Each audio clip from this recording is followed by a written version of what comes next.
Well, it's been about 4, nearly 5 hours now since I got bogged. Like I'm nearly out. I've just got this little bit here to blooming negotiate. Then I'll be out and I'll give away the Birdsville Track and I'll head back up north. The Channel Country is mostly in Western Queensland.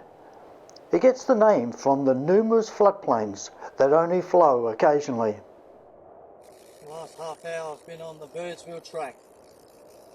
Just after a week after it's been raining. And my biggest problem at this stage is wheel ruts. While in town the day before, another party of fellow travellers arrived. They were also driving conventional vehicles. Clearance problems were plaguing their journey as well, so we decided to team up and make a convoy. Because we were going to drive south together, we decided if one car got ahead of the other and a bad section was reached, they would wait for the others to catch up. There's a lot of water around, but at this stage most of it is on the side of the road, as you see in here. We've gone through a couple of really fair sized bogs. One I had to tow somebody out, but the majority of the stuff is just these hard wheel ruts. I've got through the rough bits at this particular stage. At this stage the road is travelling parallel with the sand dunes. The car's trying to stay parallel with the road. But once you get into some of the wheel ruts, you have to go just where the wheel ruts take you. Because I wanted to stop and film along the way, the other two cars made better time than I did. I set the camera up to record the car negotiating the spot.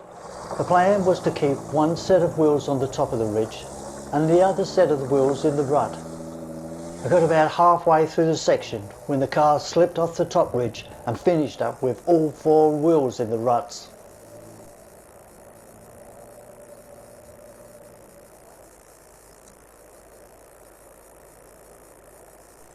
Looking south down the track, I hoped to see the other cars returning to help me, but there was no sign of them. I assumed they thought because they made it, so would I. The bottom of the car was hard against the mud.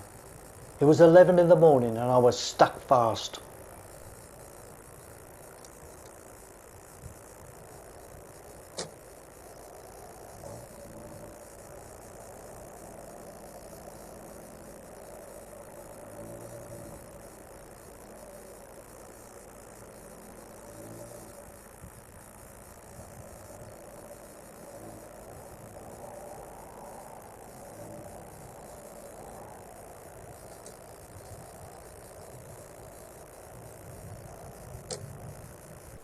To lighten the car, I unloaded everything from the back.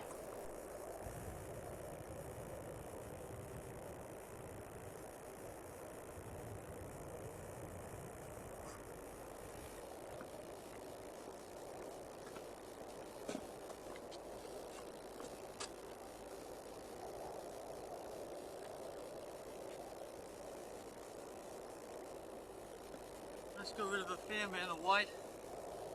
I don't know if it'll do the trick or not though. I had enough food and water to last me a week, but if my water did run out, there was plenty of water on either side of the track.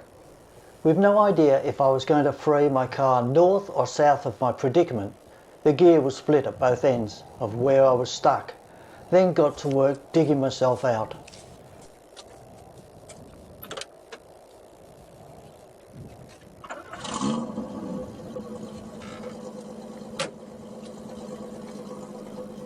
The ball bag is a handy piece of recovery kit to have on board. It works especially well in situations like this, where it's difficult to get the jack under the vehicle. If you ever find yourself using one, make sure it's protected from any sharp points that may be underneath the vehicle. Unfortunately, mine wasn't working well, due to a few leaks I had sustained over time.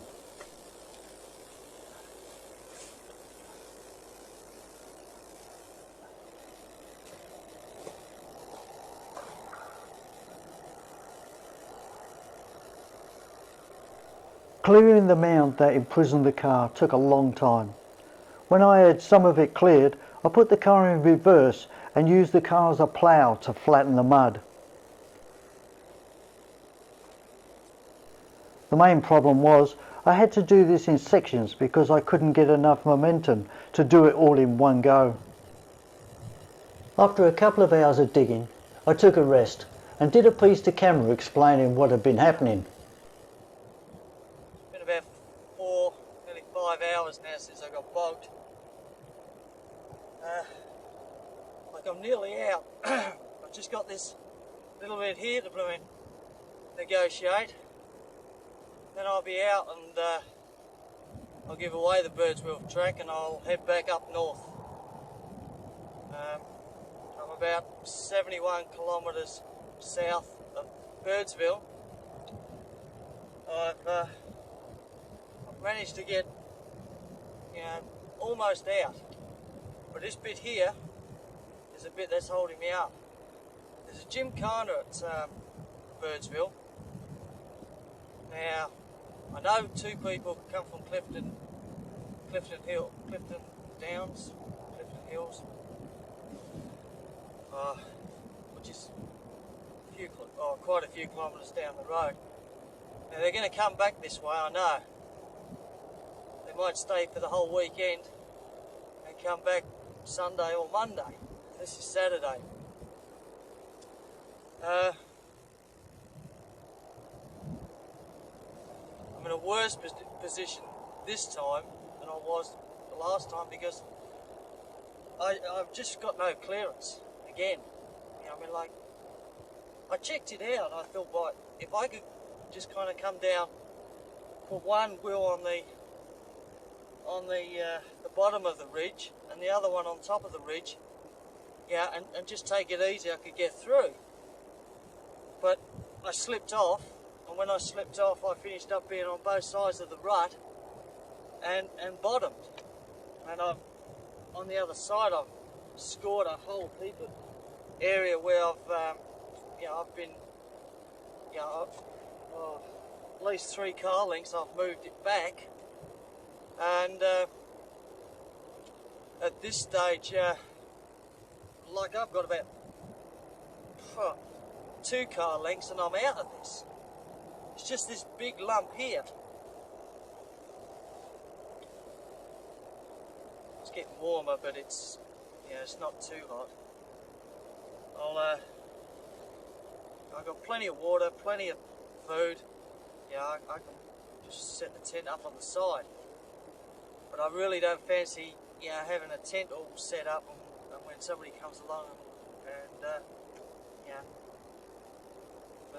I've got on the CB and I finished up talking to somebody in Tamworth and told him my situation.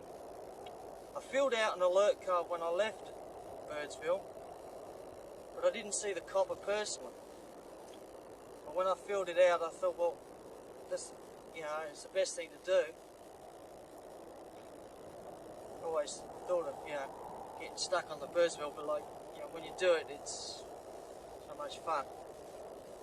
So much fun at all. I know somebody will come along, within the next day or 2, but I don't like this. When I finally extracted myself from the wheel ruts, I was on the Birdsville side of the mud. It's a lot of work. I had to do it on my own.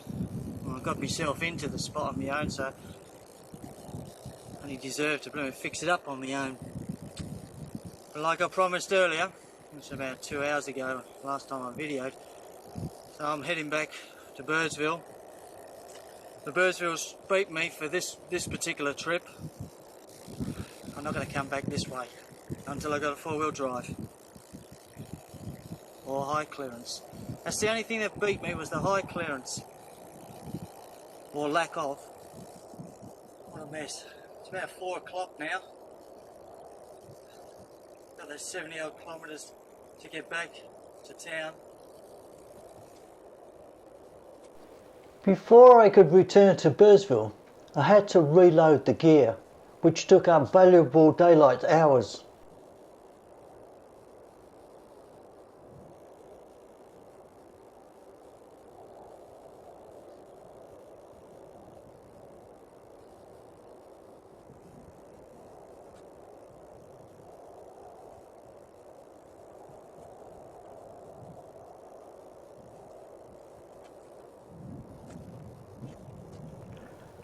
I used anything I could get my hands on to get traction, including the car's rear carpet and door trims.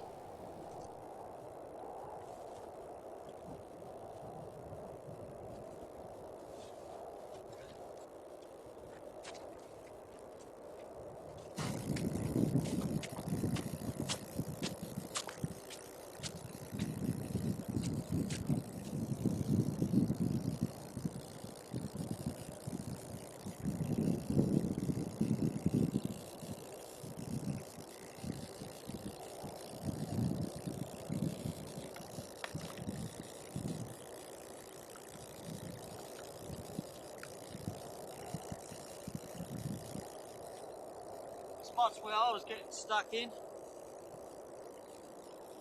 smoothed it out real nice for somebody. This will all be dry tomorrow, and within a couple of days you'll be able to do the Birdsville Track with no worries. But I'm not going to.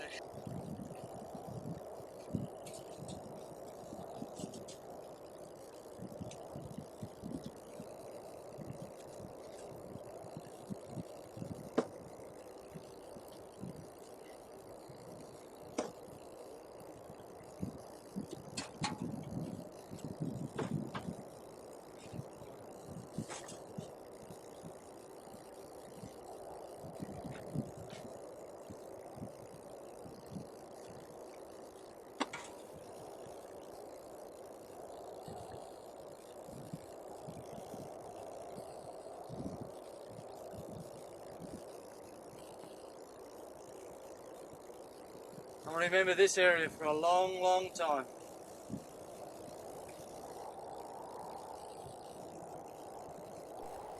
Those 70 kilometres back to town were done fast. I needed sunlight to see the best part of the track to travel on.